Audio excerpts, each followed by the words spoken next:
Ang kwentong ito ay hango sa totoong buhay. Mula ito sa isa nating kabayan na itago na lang natin sa pangalang Israel. Walang eksaktong taon. Sitio Sandoval, probinsya ng Negros Oriental. Dito sa lugar na ito, naganap ang isang makasaysayang labanan. Pirata laban sa mga bandido. Nang mga panahong iyon, naglabasan din ng malalakas na mga tao na may angking pambihirang kakayahan.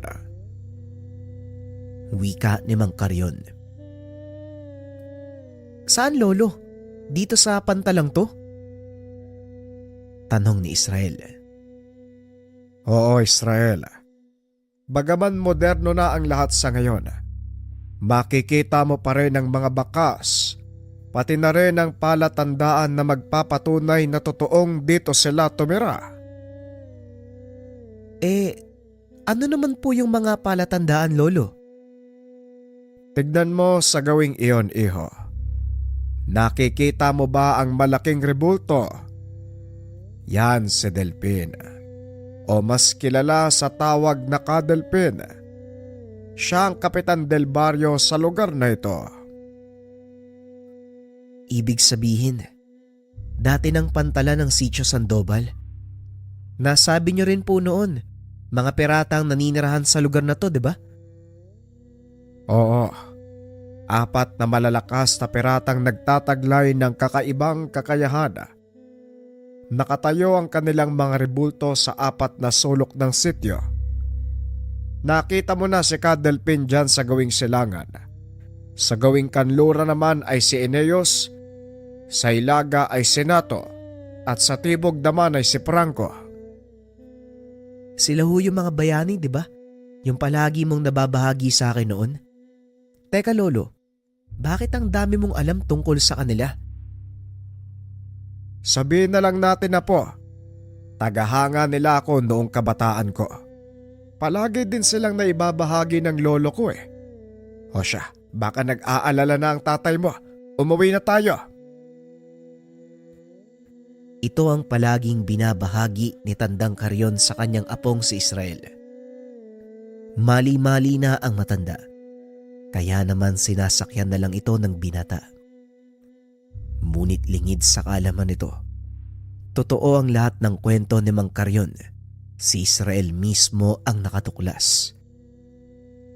Nang bata pa si Israel, madalas itong dinadala ng mga magulang sa probinsya upang magbakasyon. Kaya nagagawa nitong makinig sa mga kwento ng kanyang lolo Karyon. Ngunit hindi na kontento ang binata sa mga kwento. Nais nitong patunayan kung totoo ang lahat. Kaya nang magkaroon ng sariling trabaho, palagi na itong pumapasyal sa kanilang probinsya. Dinadala si Lolo Karyon sa mga lugar na noon ay sa kwento lamang ng matanda naririnig. Nang mga sandaling ito, nasa edad 20 na si Israel. Pumasyal sa kanilang probinsya para dalawin ang matanda. Sa kasamaang palad may nararamdaman na ito sa katawan, kaya hindi na pwedeng lumabas. Pasensya ka na, Israel. Hindi pwedeng lumabas ang lolo Karyon mo. Mahina na ang kanyang baga at baka makalanghap ng dumi sa paligid. Lalo lang lalala ang kanyang sitwasyon. Mas makakabuti kung ikaw na lang ang pumasok sa kanyang silid. Wika ng chewin si Mang Fidel. Ganun po ba, Tito? O sige ho, ako na lang po yung papasok sa kwarto niya. Tugon ng binata. Matapos itong dalawin ang matanda, muling pumasyal si Israel sa lumang pantalan. Naupo ito sa lagi nilang tambayan ni Mang Karyon. Habang pinagmamasdan ang paglubog ng araw, napansin ito ang rebulto ng isa sa mga bayani ng lumang sityo, si Eneus. Malapit na ito sa dalampasigan. Tinatamaan ng paggampas ng alon ang batong kinakatayuan, dahilan para unti-unting mapudpod. Naglakad ang binata pababa ng dalampasigan upang tignan ng malapitan ang lumang rebulto. Ito ang unang pagkakataon na nalapitan niya ito. Simula nang ipasyal siya ni Lolo Carrion sa lugar na yun, 10 taon na ang nakakaraan. Nilibot ni Israel ang rebulto. Tinignan ang kalagayan. Saktong arkeolohiya ang kinuwang kurso ng binata. Kaya naman mabilis nitong natukoy ang edad ng rebulto. Nakakagulat ka. Daang taon ka na palang nakatayo sa lugar na to. Pero sigurado ako, mas nakakamangha yung kaganapan nung nabubuhay ka pa. Alam mo, Aeneas, gusto kong marinig yung lahat ng yun eh. Mula sa kahit isa man lang sana sa inyo. Pero mukhang imposible na yata. Dahil hindi naman sasagot sa akin yung rebultong adobe. Wika ni Israel sa sarili. Ngunit halos mapatalon ito nang makita ang isang binatang nakaupo sa paanan ng rebulto. Merong pangkagat na bunga ng amorseko sa kanyang bibig. May nakapalupot na puting bandena sa leeg at may pulang telang nakatali sa noo. Kung titignan, masasabing hindi taga roon ng binata dahil sa itsura ng pananamit. Gusto mo bang malaman ng kwento ni Aeneas? Pati na rin ng iba pa. Kung ano man ang nangyari sa kanila. Halika, sumama ka sa bahay. Yung lola ko, siya yung higit na nakakaalam ng tungkol sa bagay na yan. Sila ng nanay niya ang naroon eh. Wika ng binata. Sa isip-isip ni Israel ay niloloko siya nito dahil nagkalat sa paligid ang mga manggagancho at kawatan. Hindi nga, baka naman niloloko mo lang ako ha? Hindi kita niloloko. Kung ayaw mo, wala namang pilitan. Pero wala ding sisiyan. Wala nang ibang nakakaalam ng kwento matapos ang lumang digmaan. Huling digmaan? Pamilyar sa akin yung kwento na yan ah. Hindi ba yan yung huling laban ni Cadelpin sa mga bandido? Oo, yun nga. Teka, bakit alam mo yan? Kamag-anak ba kita? Kamag-anak? Ngayon nga lang kita nakita eh. Ano bang pangalan mo? At saka sino bang magulang mo? Ang pangalan ko ay Lolong. Apo ko sa tuhod ni Alisa at Untoy. Nanlaki ang mga mata ni Israel nang marinig ang sinabi ng binata. Kaya nagpa siya itong sumama. Nabanggit mo kanina, gusto mo kong isama sa bahay niyo, di ba? Bakit? Ano bang meron dun? Kung gusto mong malaman ang buong kwento tungkol kay Mang Aeneas at Cadelpin pati na rin ang iba pa, sumama ka sa akin. Si tatay at lolo bilang makakapagsabi sa'yo ng lahat ng yan. Wika ni Lolong. Matapos ay tumakbo ito pauwi. Sinundan naman ni Israel ang binata. Hindi kalayuan sa dagat ang tahanan ng mga ito. Kaya mabilis nakarating ang dalawa. O Lolong, saan ka naman ang galing? At saka sino tong kasama mo?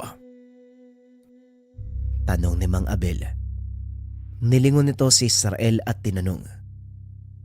Teka, ano nga bang pangalan mo? Napakamot ng ulo ang binata. Israel po. Magandang hapon po sa inyo. Tumayo ang matanda at lumapit kay Israel. Tinitigan niya ito ng malapitan. Pamilyar sa akin ang itsura mo. Nakita na ba kita noon? Sa palagay ko hindi pa, Manong.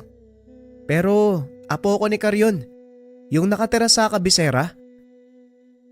Ano ang sadya mo dito? At bakit ka sumama kay Lolong? Tanong ng matanda.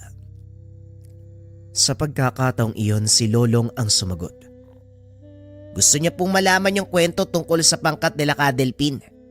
Kilala po niya si Aeneas eh. Kaya naisip ko na baka kamag-anak po natin siya, Lolo. Hindi natin kamag-anak ang binatang ito, Lolong. Pero si Mang Carrion, isa sa mga taong naumaling sa kwento ng buhay ni Cadelpin. Maupo ka, iho.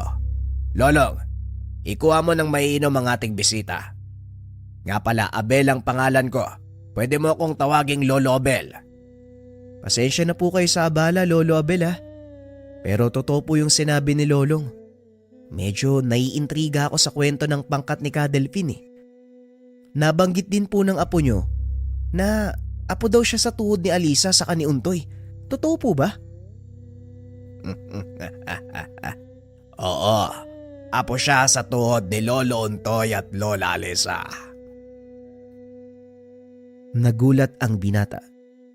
Hindi nito inaasahan ang mga matutuklasan. Talaga palang totoo yung kwento nila. Manong, lalo ko naiintriga.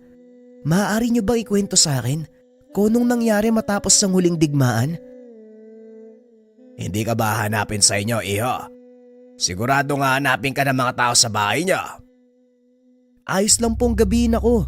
Alam nila kung saan ako pupunta. Bueno, makinig ka. Dahil ang lahat na nangyari ay pawang katotohanan. Itinago sa kaalaman ng mga taong nakatira dito sa baryo. Wika ng matanda. Nagsimula itong magkwento.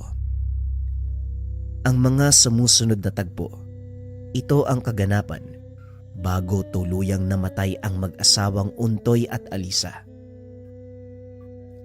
Nang mga panong ito ay nasa dapit hapon na ng kanilang buhay ang dalawa, isinuko ni Alisa ang pagiging gabunan upang magkaroon ito ng anak sa asawang si Untoy. Sa biyaya ng may kapal, nagkaroon sila ng 2 supling, isang babae at isang lalaki. Pinangalanan ni Untoy ang panganay na Amil at ang babae naman ay Anita. Namuhay ng mapayapa ang mag-anak hanggang sa sumapit sa 8 gulang ang dalawa. Mapayapa ng mga sandaling iyon sa baryo Sandoval, kaya naman hindi nila kailangan ng maraming mandirigma. Ngunit itinabi ng dalawa ang kanilang mga tangang gamit dahil alam nilang kakailanganin ito pagdating ng araw. Mabilis nagbago ang kapaligiran. Nakikiayon na din ang mga tao sa modernong mundo. Ngunit hindi pa rin nawawala ang banta ng panganib. Isang araw, habang nag-aani ng mga tinanim na gulay, napansin ni Amil ang ilang nagtatakbuhang mga kababaihan papunta ito sa kanilang taniman. Dali-daling ibinaba ng binata ang hawak na buslo. Sinalubong ang mga ito. Pakiusap, tulungan niyo kami. May mga humahabol sa aming grupo ng kalalakihan eh. May dala silang mga baril. Wika ng isa sa mga kababaihan. Sandali lang, huminahon kayo. Huminga ka ng malalim. Ipaliwanag mo. At saka... Hindi na naituloy ni Amil ang sasabihin dahil natanaw nito ang ilang kalalakihang armado ng baril. Nandito na sila. Pakiusap, tulungan niyo kami. Wika ng dalaga. Saktong makapal na ang mga damo ng puno ng sitaw, kaya doon niya itinago ang mga babae.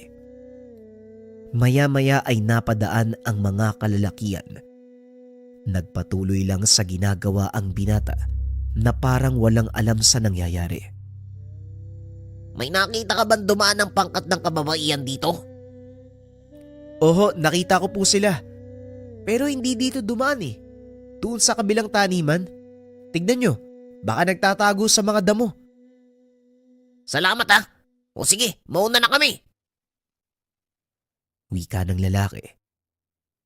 Matapos ay nagmamadali itong umalis. Nang makalayo na ang mga kalalakihan, dali-daling ipinuslit ng binata ang 4 na kababaihan. Dinala niya ito sa kanilang tahanan na labis namang ikinagulat ng ina. Amil, sino yung mga kasama mo? At bakit ang dudungis niyo? Tanong ng ina. Mangyari po kasi, Nay, hinahabol daw sila ng mga kalalakihan eh. Parang nasa panganib po eh. Kaya hindi na ako nagdalawang isip na dalhin sila dito. Tinulungan ko po sila. Ganun ba? O siya, pumasok kayo sa bahay ng makapagbihis. Kumain din kayo. Halatang pagod na pagod kayo at nagugutom. Anita, sunduin mo ang tatay mo sa bakahan. Sabihin mo may mga bisita tayo. Wika ng ginang. Dali-daling tumakbo ang dalagang anak papunta sa kinaroroonan ni Mang Untoy. Holy sanak, bakit ka nagmamadali? Anong meron? Tanong ng Ginoo. May mga bisita po tayo, tay. Nangingi sila ng tulong kay Manong Amil. Pinapatawag po pala kay ni nanay. Wika ni Anita. O sige, susunod na ako. Tatapusin ko lang yung paglalagay ng mga tubig sa mga alaga natin. Matapos ang mga gawain, umuwi na rin si Mang Untoy. Nakita niya ang 4 na kababaihan sa kanilang sala. Mabuti naman nandito ka na. Kasama ni Amil ang mga kababaiyang ito. Nangingi ng tulong. Mga ineng, maaari nyo bang ipaliwanag kung ano nangyari? Wika ni Alisa. Pinaliwanag ng mga ito ang buong kaganapan. Ayon sa kanila, sila ay nabibilang sa isang tribo ng mga babaylan. Pinasok ng mga tulisan ang kanilang nayon. Dinukot ang mga ito. 4 lang silang nakatakas, kaya nagpasya ang mga ito na humingi ng tulong sa kabayanan. Tinanong din ni Untoy ang mga ito kung ano ang ginagawa ng mga kagaya nilang nauhuli. Ayon sa isang babae, dinadala sa isang lugar upang ipagbili sa mga dayuhan. Naawa si Aling Alisa sa mga ito.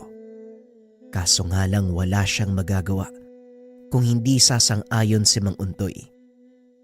Nag-usap ang mag-asawa kasama ang panganay na si Amil. Tapos na tayo sa pakikipaglaban, Alisa. Ayoko nang masangkot pa tayo sa kaguluhan. Nananahimik na ang pamilya natin. Wika ni Mang Untoy. Pero Untoy, hindi mo ba nakikita ang mga pangyayari? Nakatadhana sa atin ang pagtulong sa iba. At kahit anong pag-iwas ang gawin mo, wala tayong magagawa. Nakabuntot sa ating buhay ang tungkulin. Iba na ang panahon ngayon, Alisa.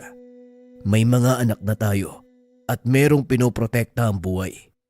Ayokong isong ang mga bata sa naging buhay natin noon. Muling wika ni Untoy. Hindi nagsasalita si Amil. Tinititigan lang nito ang mga magulang habang nag-uusap. Sa isip ng binata, tama ang kanyang ama. Matagal na silang namumuhay ng payapa. Walang sino man ang gumagambala sa kanilang baryo. Ngunit napagtanto din ito ang sinabi ng ina. Kakibat na ng kanilang buhay ang pagtulong sa kapwa. Habang nag-uusap ang mag-asawa, narinig ni Amil na may kausap sa labas ng bahay ang kapatid na si Anita. Nang tignan niya kung sino ang mga ito, laking gulat ng binata dahil ito ang mga kalalakihang humahabol sa tinulungan niyang babae. Iniwan nito ang nagtatalong mga magulang upang puntahan ng kapatid. Hindi naman ito napansin ng dalawa dahil abala sa pakikipagdiskusyon. Magandang umaga po. Kayo po yung naghahanap sa mga babae, di ba? Nakita niyo po ba sila? Tanong ni Amil. Siniko nito si Anita. Nakagad namang naintindihan ng dalaga. Sige ho, si Manong Amil na ang bahala sa inyo. Babalik na po ako sa aking gawain.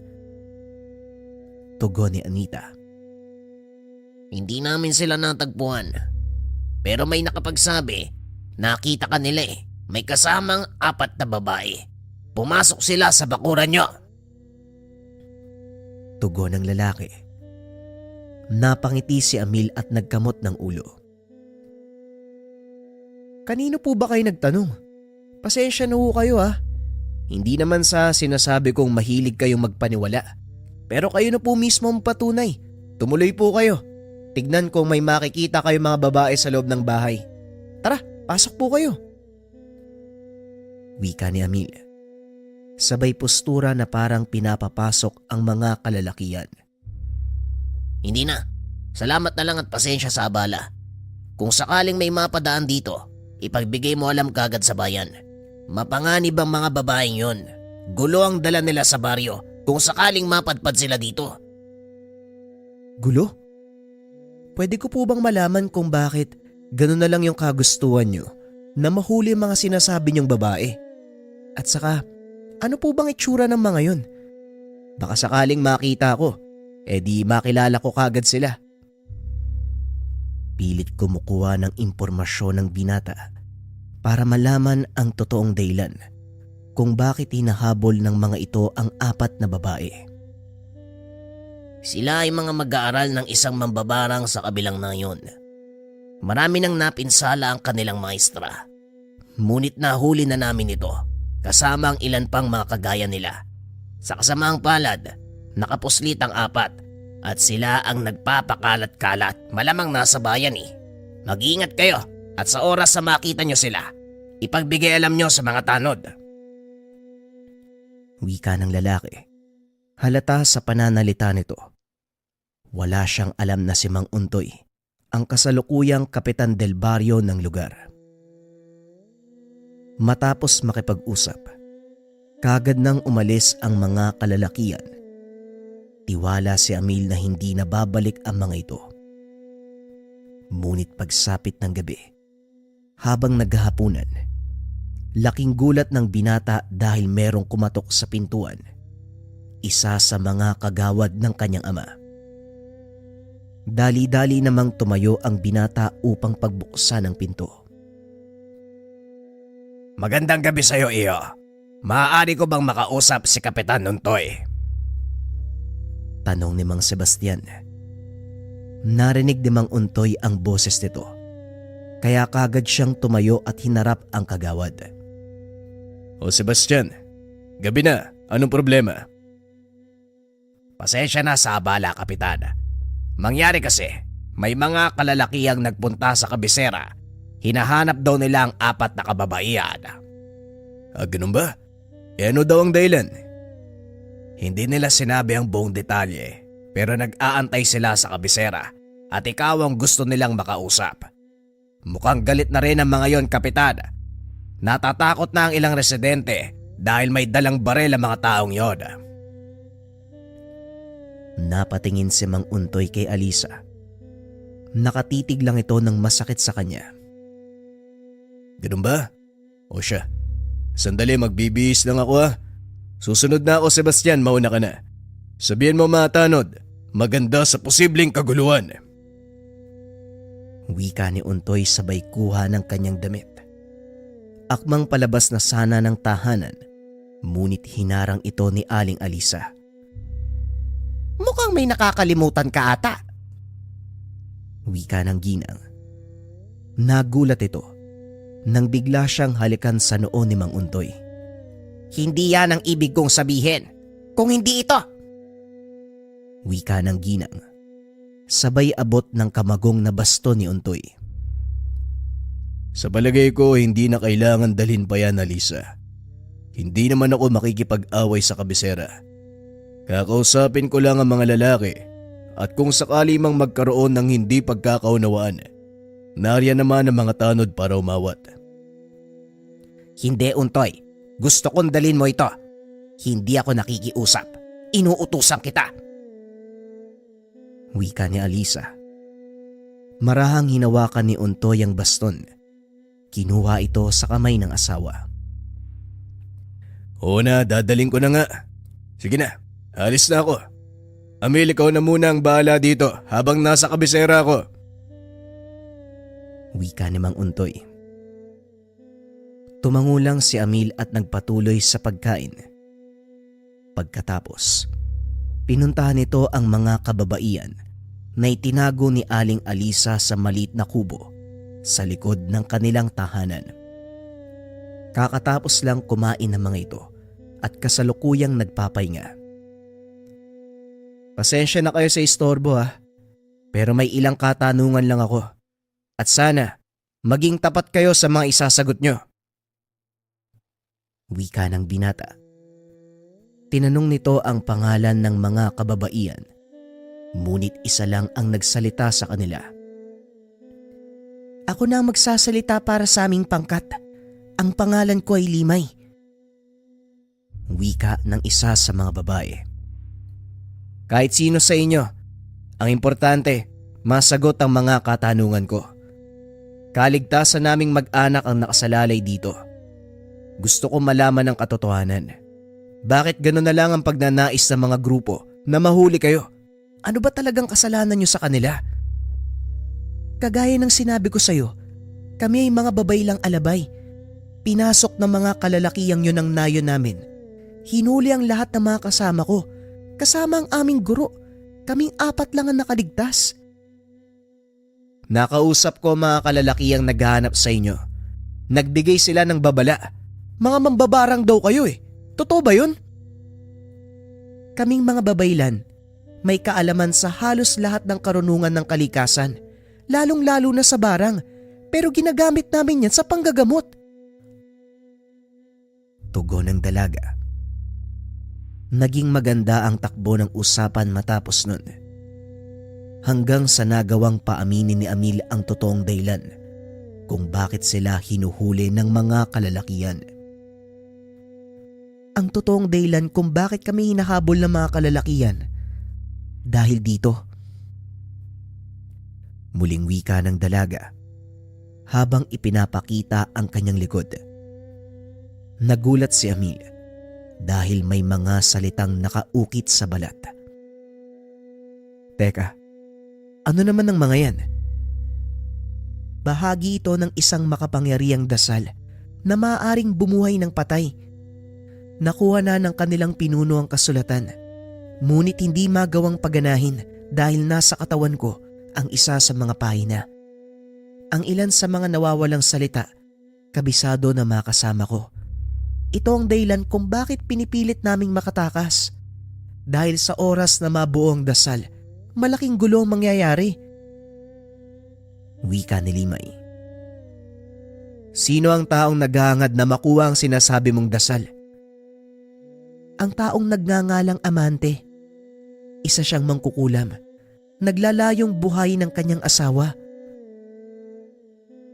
Bakit naman ito hahangarin na mabuhay ang isang taong namayapa?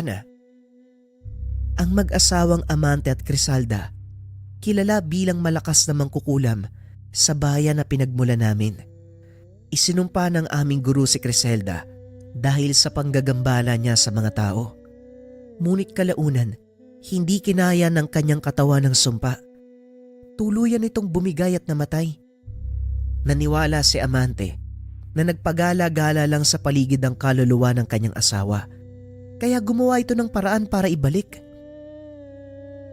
Pagpapaliwanag ni Limay, dagdag pa nito, kaya nila pinaghiwalay ang pahina ng aklat ng dasal. Dahil sa oras na gamitin ito ni Amante, hindi lang kaluluwa ng kanyang asawa ang maaaring pabalikin. Posible ding sumama ang mga lagalag na kaluluwa. At kung hindi maaagapan, maaaring makatawag pa ng demonyo ang mga ito.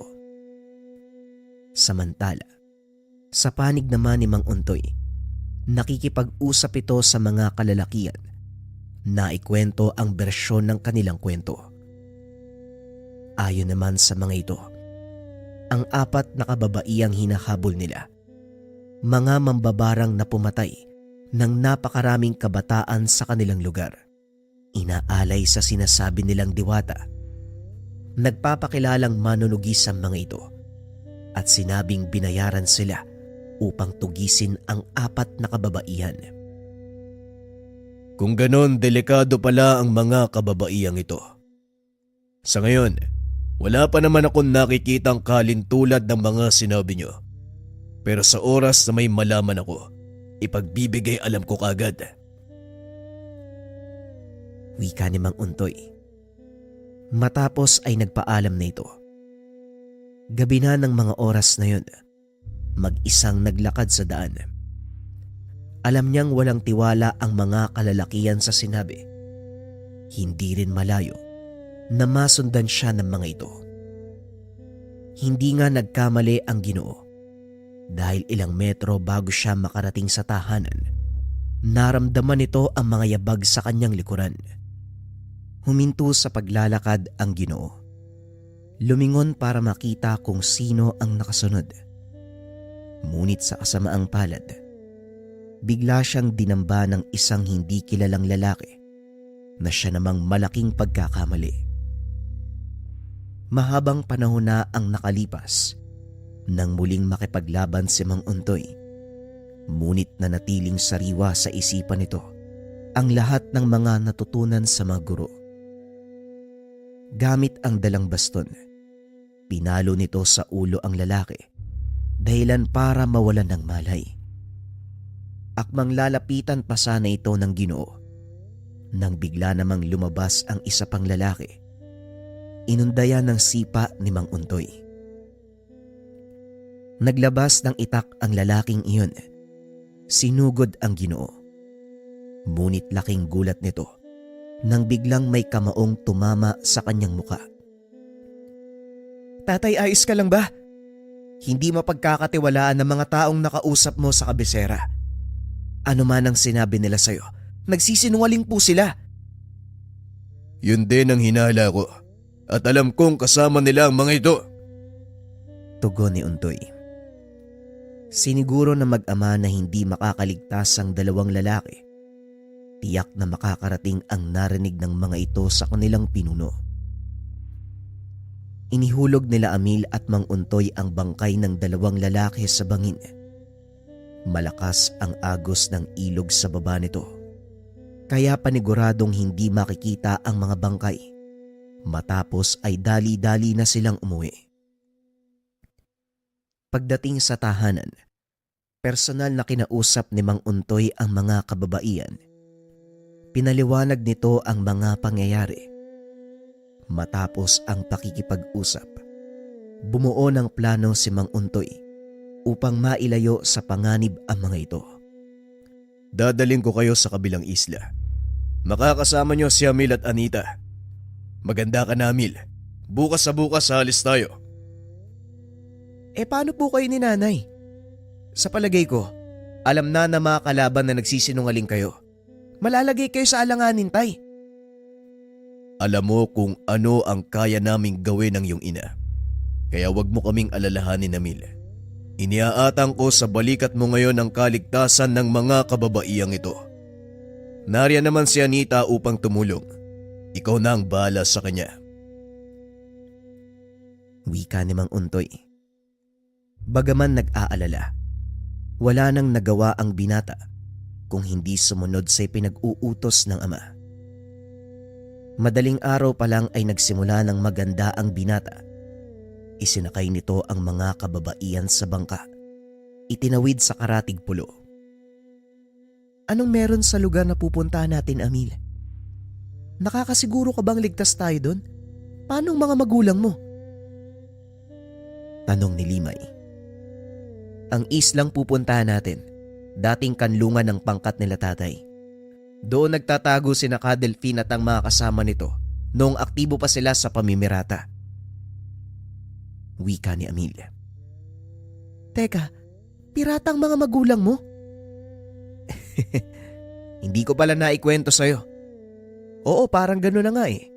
Pero yung mga kayamanang napipirata nila mula sa mga sakim na tao, ibinabahagi nila sa mahihirap at ito ang dahilan kung bakit unti-unting umuunlad ang Sitio Sandoval. Huwag kang mag-alala, ligtas kayo sa islang yun. Pagpapaliwanag ni Amelia. Maya-maya pa ay dumaong na ang mga ito sa dalampasigan. Laking gulat ni Limay dahil matapos ibaba ang kanilang mga kagamitan, sinunog ng binata ang bangka. Anong ginawa mo? Bakit mo naman sinunog yung bangka? Para hindi malaman na mga kalaban na dito tayo pumunta, kailangan burahin ang lahat ng bakas. Wika ni Amelia. Naglakad ang mga ito papasok sa kalagitnaan ng isla hanggang sa makarating sila sa bahagi kung saan may malaking kuweba. Nandito na tayo sa bago nating tahanan. Pasensya na kayo ha. Walang malambot na higaan dito. Wika ni Anita. Walang anuman, Anita. Malaking tulong na ang ginawa niyong magkapatid para sa amin. At wala na kaming dahilan para magreklamo. Maraming salamat sa inyo. Tugon ni Limay. Ramdam ni Amil ang tensyon sa pagitan ng dalawang dalaga. Kaya kagad niya itong inawat. Sige na, Limay. Pumasok na kayo sa loob. Huwag kayo mag-alala. Permanenteng nakasinde ang mga sulo. Dahil sa natural na langis na dumadaloy sa dingding ng kuweba. Kaya maliwanag sa loob. Wika ni Amil. Matapos pumasok ng pangkat ni Limay, kinausap naman ni Amil ang nakababatang kapatid.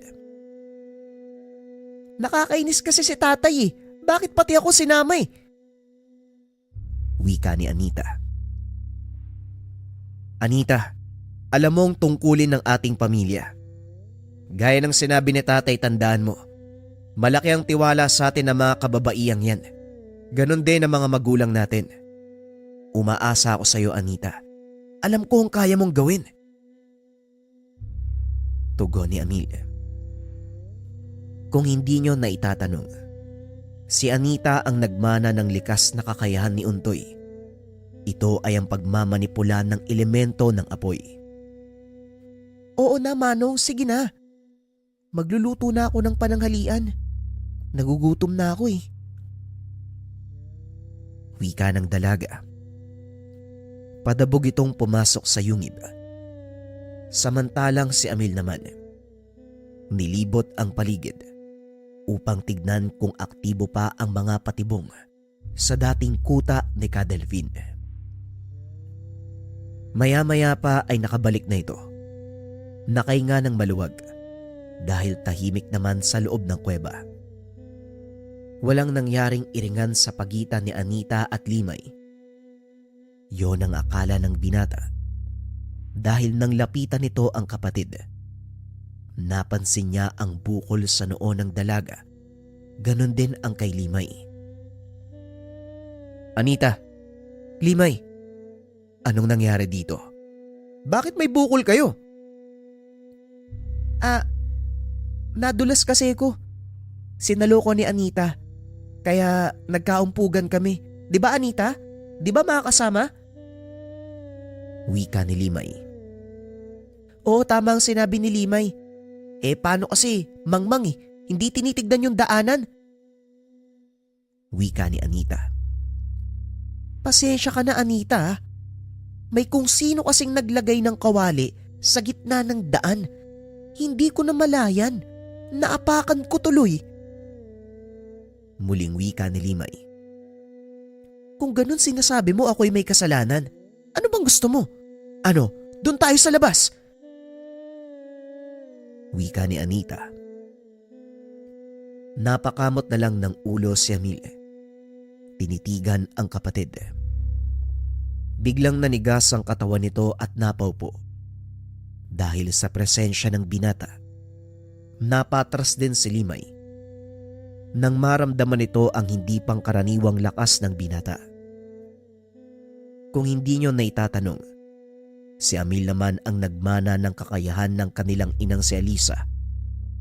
Nasa katawan ng binata ang bertud ng gabunan na pinagmulan ng kanyang ina. Itigil nyo na ang kaguluhang ito. Tayo-tayong magkasama sa isang bubong. Sa ayaw at sa gusto nyo, magsasalubong ang mga tingin at daan natin. Kaya kung ano man ang hindi pagkakaunawaan, isang tabi muna. Maliwanag ba? Limay? Anita? Wika ni Amil. Maliwanag, Manong. Pasensya na, hindi na po mauulit. Tugon ng dalaga. Tumingin si Amil kay Limay. Nakayuko lang ito. Paumanin, Amil. Hindi na mauulit. Wika ni Limay. Makalipas ang ilang araw, nagawa din ng mga itong magkasundo. Wala ding nangyaring kakaiba. Hanggang sa dumating si Mang Untoy. Sandali lang akong dadaan dito, Amil. Mainit na ang sitwasyon sa baryo. Kagaya ng sinabi ko, lalabas ang tunay na kulay ng kalaban. Naparito ako para iabot sa iyo ang bagay na ito. Hindi na ako magtatagal pa, Amil. Muli, ikaw na muna ang bahala sa mga panauhin natin. Magdadala na lang ako ng mga kailangan nyo sa mga susunod na araw. Sa ngayon, pagtiyagaan nyo muna tong mga gulay at prutas mula sa ating pananim. Wika ni Mang Untoy. Hindi na rin ito nagtagal. Naging ganon ang sistema ng pagkikita ng mag-ama. Hanggang sa isang araw ay hindi na ito dumating. Nangamba si Amil na baka may nangyaring masama sa mga magulang. Kaya naghanap ito ng paraan para makabalik sa kanilang baryo. Gamit ang kakayahang minanasay na, lumipad ang binata sa kauna-unahang pagkakataon. Ngunit bago pa man ito makarating sa paroroonan, namataan ng binata ang isang bangkang papunta sa kanilang isla.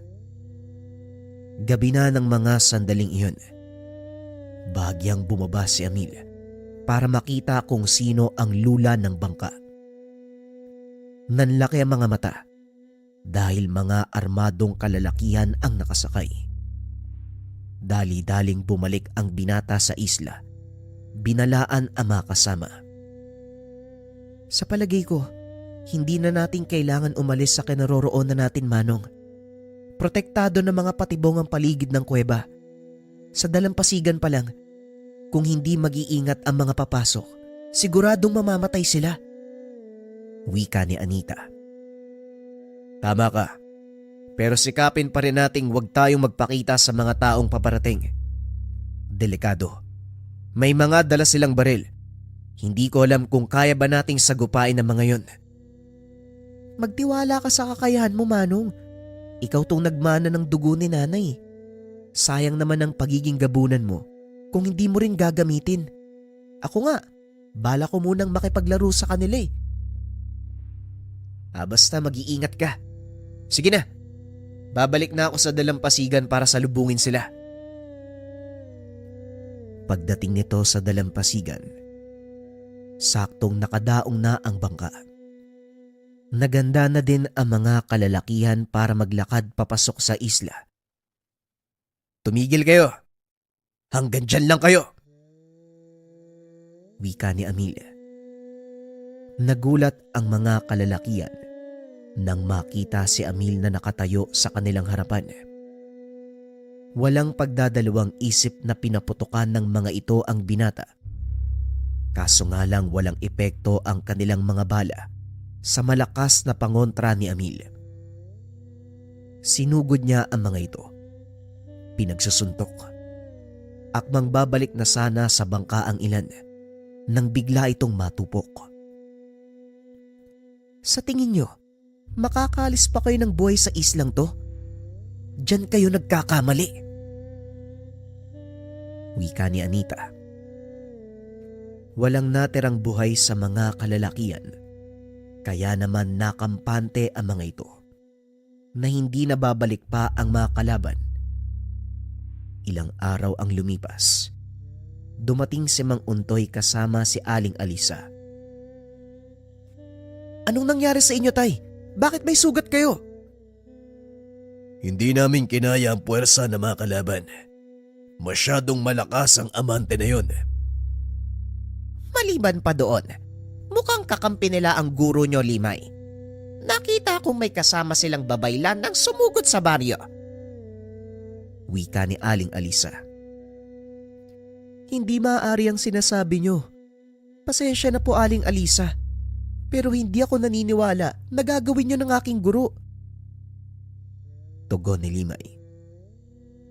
Hindi ako maaaring magkamali. Isang babayla nang nakasagupa namin ng Manong Untoy mo. Napakalakas niya!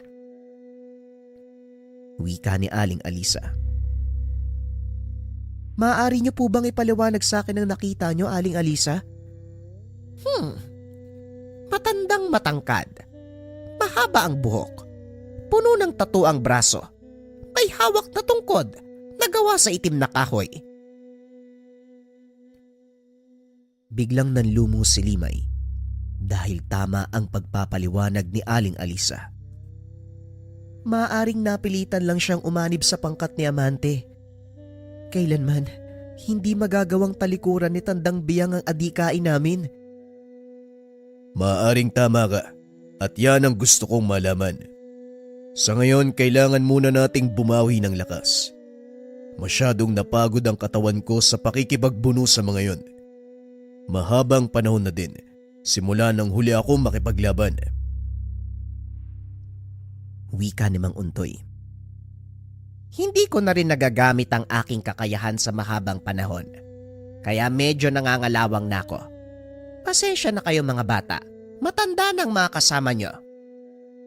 Wika ni Aling Alisa. Wala po kayong dapat alalahanin. Mga kasama, tulungan niyo akong gamutin ang sugat ni Manong Untoy at Aling Alisa. Wika ni Limay. Nanatili namang alerto si Amina dahil alam nito na anumang oras, maaring sumulpot ang mga kalaban. Habang nag-iikot sa paligid, napadpad ito sa bandang likod ng isla.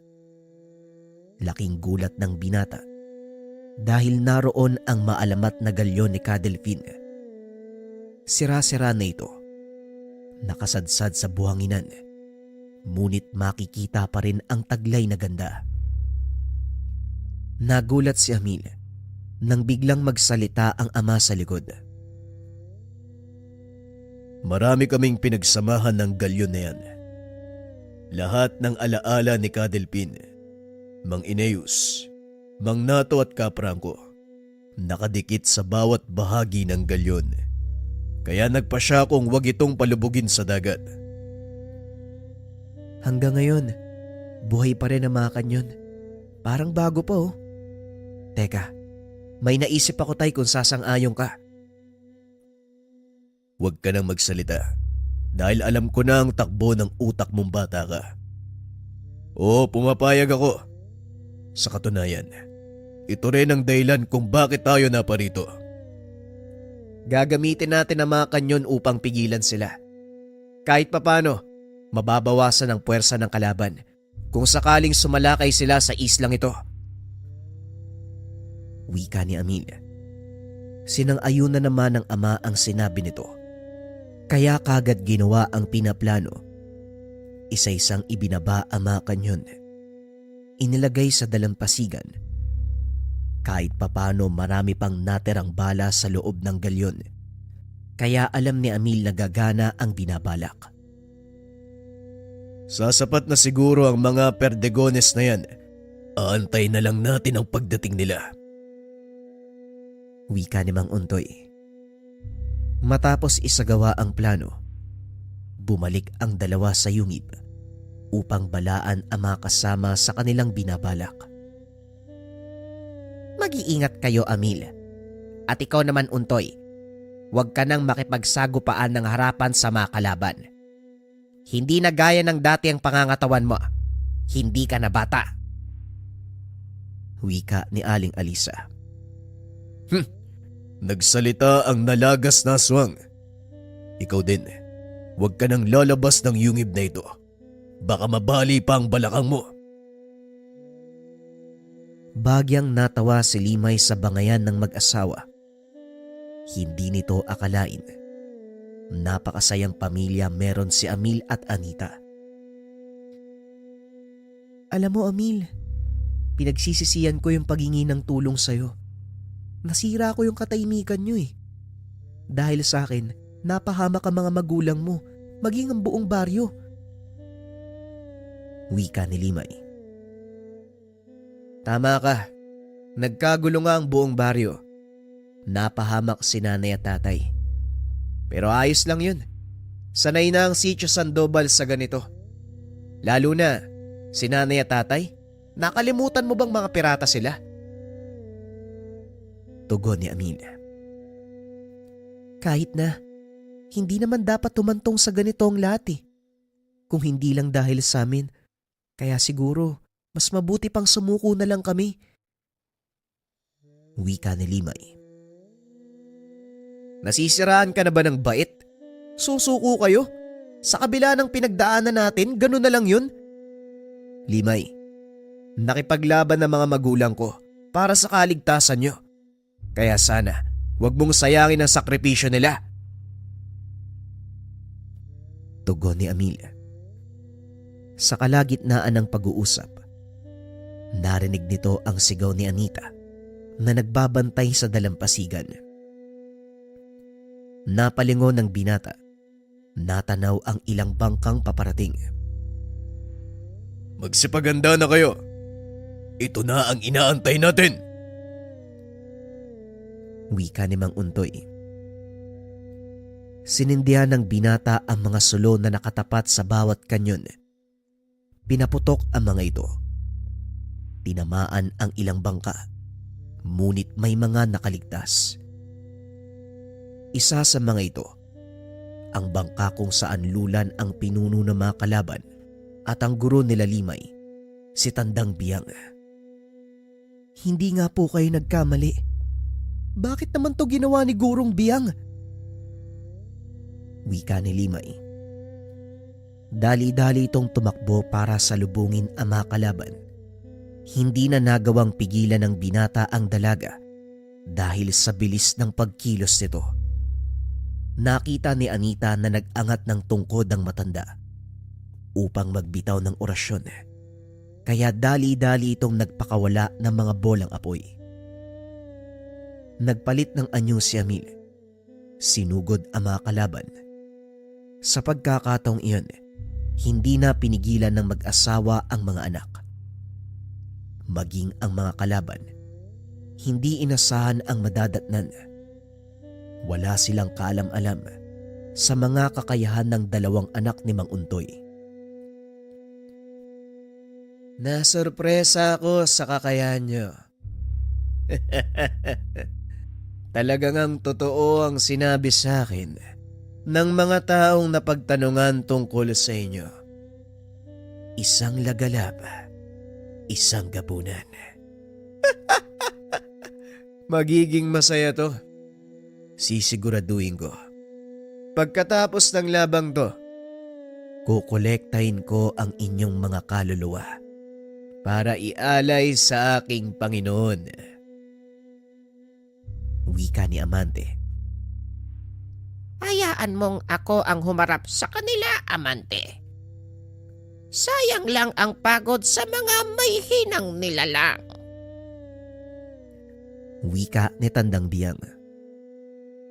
Tumigil na kayo, guro. Hindi ito ang totoo nating layunin. Nagising lang ako sa katotohanan. Wala na tayong magagawa, Limay. Nagbabago na ang panahon. Wala nang silbi ang mga kagaya natin sa modernong mundo. Tignan mo ko. Mamamatay na lang na namumuhay sa makalumang pamamaraan. Kaya naisip ko, bakit hindi na lang natin danasin ang buhay ng payapa? Makakamit lang natin ito sa pamamagitan ng ganap na pagsuko kay Amante. Hayaan mong gamitin niya ang mga dasal. Hayaan mong buhayin niya ang nagpapahingang asawa. Wika ni Tandang Biyang. Nababaliw ka na, Tandang Biyang. Kahit kailan hindi ko gagawin ang sinasabi mo. Mamamatay muna ako bago niyo makuha sa akin ang bahagi ng dasal. Wika ni Limay. Nagsipaglabasan sa yungib ang tatlo pa sa mga kasama. Laking gulat ng matanda. Sabay-sabay na nagpakamatay ang apat na alabay. Napasigaw sa galit si Amil. Hindi nito napigilan ang sarili. Walang tigil nitong sinugod si Amante. Maging si Anita, hindi na rin nagawa pang awatin ang nakakatandang kapatid. Dito na lumantad ang buong kakayahan ng dalawang anak ni Alisa at Untoy. Dahil sa lakas ng dalawang magkapatid, walang nagawa maging si Tandang Biyang. Sinubukan nitong panlabanan ang dalawa, Ngunit hindi kinaya ng kanyang katawan ang malakas na apoy na nagmumula kay Anita. Nalasog ang katawan ni Amante, maging ang mga tauhan nito. Maya-maya pa ay huminahon na sina Anita. Nilapitan ni Mang Untoy ang dalaga. Napansing umiiyak ang anak. Tama na, Anita. Nangyari na ang dapat mangyari. Hindi na natin maaaring ibalik ang buhay ng mga namatay. Pero hindi naman nasayang ang kanilang sakripisyo dahil tuluyan ang naglaho ang isang isinumpang orasyon. Naging kaibigan ko po sila, tay. Sa buong buhay ko. Ngayon pa lang po ako nagkaroon ng kaibigan. Tapos ganito pa yung mangyayari. Ganyan talaga ang buhay, anak. May dumarating, may nawawala. Patuloy lang itong iikot, kaya huwag kang mag-alala. Balang araw, may mga taong darating sa buhay mo na itinakda ng Ama para habang buhay mong makasama. Wika ni Mang Untoy. Hindi naman na nagsalita pa si Amil. Tumayo lang ito at naglakad papunta sa dagat, sabay dapa sa buhangin. Matapos ang kaganapang iyon, hindi na muling nasundan ang pagsalakay sa kanilang baryo. Unti-unting nagbalik sa dati ang lahat. Dito nagtapos ang kwento ni Mang Fidel. Ano naman po yung nangyari sa dalawang magkapatid, Manong? Wika ni Israel sa kasalukuyang panahon. Nagkaroon sila ng sari-sariling pamilya. Doon isinilang ang aking lolo. Walang nakakaalam kung ano ang nangyari kay Papo Amil. Pero alam ko, may mga kamag-anak kami sa kanya. Hindi ko lang sigurado kung nasaan sila. Hindi ko inasahan na totoo pala yung kwento ng iyong pamilya. Nagpapasalamat po ako sa inyo, ha. Kasi kahit papano, nalinawan yung isip ko tungkol sa mga bagay-bagay. Pag-uusap ng dalawa. Bagaman hindi lubusang nalinawan ang lahat. Masaya si Israel dahil may ilang taong nakapagpatunay na totoo ang kwento nila Mang Delpin at ng mag-asawang Alisa at Untoy. Lalo na ang kanilang mga anak na nagmula sa dalawang angkan. Angkan ng Lagalab at ang angkan ng Gabunan. Opinyon para sa kwento, mga kabayan. Madalas maraming statwa sa iba't ibang bahagi ng Pilipinas at karamihan sa kanila merong nakatagong kwento depende sa lugar na pupuntahan nyo. Etong mga kwento na to, hindi natin mababasa sa libro, mga kabayan. Ang tanging nakakaalam nito, yung mga lokal doon sa lugar.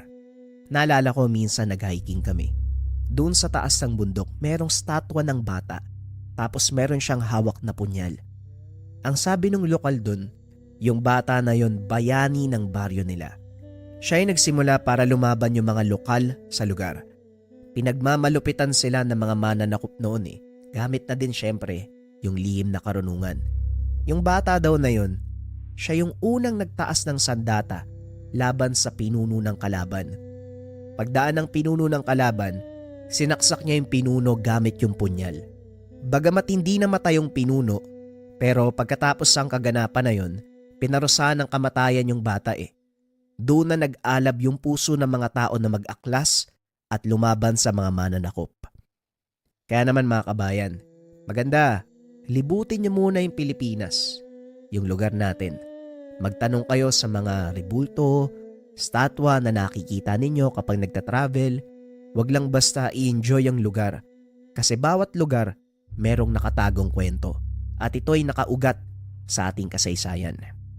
The more nating nalalaman ang gantong bagay, mga kabayan, maintindihan natin yung pinagmulan natin At kapag naintindihan natin yung pinagmulan, mga kabayan, mas mauunawaan natin ang nangyayari sa kasalukuyan. Lamang maraming salamat sa pakikinig ng ating kwento. Hanggang sa susunod na istorya. Paalam.